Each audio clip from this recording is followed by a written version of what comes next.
Ayollarda eng ko'p uchrayotgan kasallik onkologik kasalliklarda. Onkologik kasalliklar hozir vrachlar ham, shifokorlar ham, psixologlar ham, dunyo bo'yicha psixologlar ham buni juda ta'kidlab o'tishdi.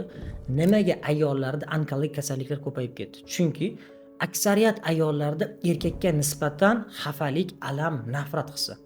Ya'ni har qanday erkak zotiga nisbatan negativ emotsiya bo'ladi-yu, mana shu negativ emotsiya ko'payib ketsa, ayollarda demak ayollik taraflama kasalliklar paydo bo'lar ekan va bu onkologik kasallikkacha olib keladi. Juda ko'plab holatlarda onkologik kasallikni boshlanish etapida turgan ayollarda aynan erkakka nisbatan xafalikni, abidani tozalab tashagandan keyin kasallik chekinganini ko'rganmiz. Nimaga unaqa bo'ladi bilasizmi? Ayol kishi erkak zotiga nafrat, xafaligi kuchaygan payti nima bo'ladi? U o'zini ayolligini yemirishni boshlaydi. Chunki erkak zotini ko'rganda u nafratni his qiladi-da. Undan o'zini zo'rroq qilib ko'rsatishga harakat qiladi. Bu ayol nima bo'ladi? O'zini ayolligini sekin-sekin bekitadi, o'zini erkaklashtirib boradi. Ya'ni ana erkak-ku lafzida tursa bo'lmaydimi? Erkak-ku va'dasi tursa bo'lmaydimi deydi.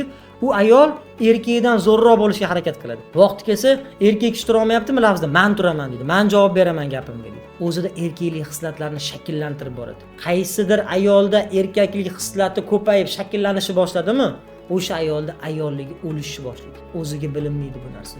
1 yil, 2 yil, 5 yil, 10 yil o'tadi. Bitta qatlamdan qattiq ushlaydi. O'sha paytda juda muammo jiddiylashib ketgan bo'ladi.